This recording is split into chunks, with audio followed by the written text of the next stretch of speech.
Dear student, I hope आप लोग अच्छे होंगे और अपनी पढ़ाई अच्छे से कर रहे होंगे और आप अपनी पढ़ाई को लगातार करते रहिए। और कोई भी टॉपिक उठाइए तो उसके सारे क्वेश्चन को पहले एक बार लगा लीजिए।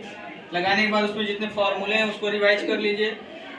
फार्मूला सारे चैप्टर का अच्छे से रिवीजन किए रहेंगे तो एग्जाम में आपको देखिए प्रैक्टिस किए रहेंगे, क्वेश्चन लगाने आएगा, लेकिन फार्मूला नहीं याद रहेगा तो क्वेश्चन नहीं लगा पाएंगे। इसलिए क्वेश्चन याद करना बहुत जरूरी है। क्वेश्चन नहीं, सॉरी, सूत्र याद करना बहुत जरूरी है। तो सारे चैप्टर का टॉपिक वाइज फार्मूला आपको अच्छे से लर्न होना चाहिए।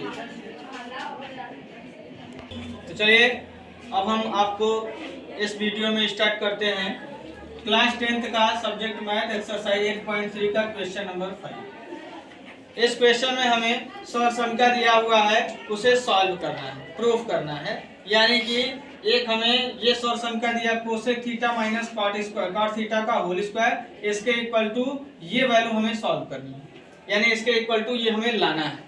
तो पीछे त्रिकोणमिति के यदि फॉर्मूले जितने लिखवाएंगे आपको अच्छे से लर्न होंगे तो ये बहुत अच्छे समझ में आएगा। तो हमेशा ऐसा टॉपिक, ऐसा क्वेश्चन मिले तो आप हमेशा ऐसे टर्म को उठाओ जिसका आसानी से हम क्या कर सकें, सॉल्व करके आंसर ला सकें दूसरे पक्ष को।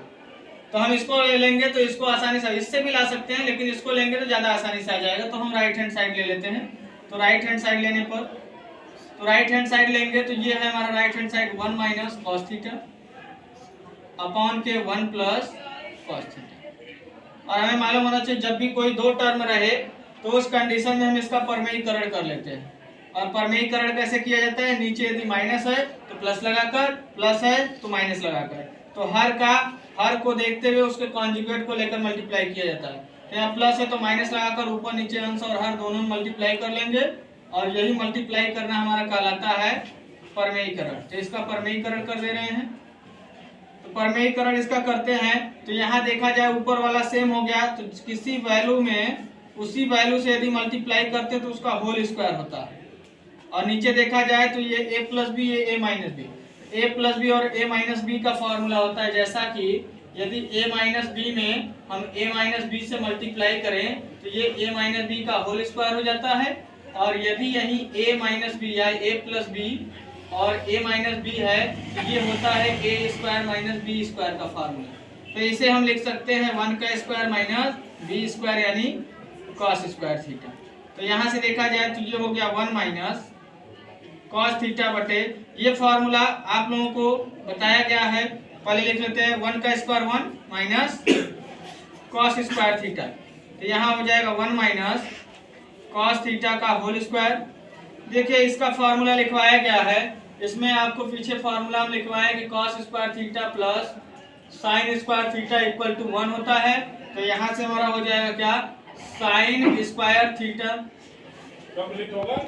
चलो देखेंगे यहाँ से हमारा हो जाएगा क्या, 1 माइनस साइन स्क्वायर थीटा का सूत्र होता है 1 माइनस कॉस स्क्वायर थीटा। तो ये हो जाएगा हमारा, इसको लिख लेंगे साइन स्क्वायर थीटा। ये हो गया 1 माइनस कॉस थीटा बटे को साइन थीटा पूरे का होल स्क्वायर। तो अलग अलग कर लेंगे, 1 अपॉन साइन थीटा एक बार इसको लिख सकते हैं और यहाँ पर कॉस थीटा बटे साइन थीटा लिख लेंगे इसका होल स्क्वायर। तो हमें मालूम होना चाहिए फार्मूला लिखवाया गया है कि 1 अपॉन साइन थीटा। यदि हम देखें तो कोसेक थीटा का सूत्र लिखवाया गया है 1 अपॉन साइन थीटा और कॉस थीटा बटे साइन थीटा जो है ये कॉट थीटा का सूत्र होता है, ये भी लिखवाया गया है। यानी 1 बटा साइन थीटा को हम लिख सकते हैं कोसेक थीटा माइनस इसको लिख सकते हैं कॉट थीटा और इसका हो जाएगा होल स्क्वायर जो कि क्या है, लेफ्ट हैंड साइड है।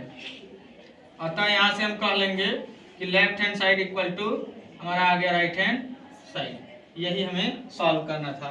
तो देख लीजिए फार्मूला याद है तो बस फार्मूले पर रखते जा रहे हैं, आंसर अपने आप आ जा रहा है।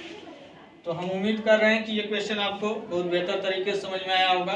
क्वेश्चन यदि अच्छे से समझ में आया है तो मेरे चैनल को लाइक करें, सब्सक्राइब करें और अपने मित्र दोस्तों में भी शेयर करें ताकि वो भी इस टाइप का क्वेश्चन लगाना सीख सकें।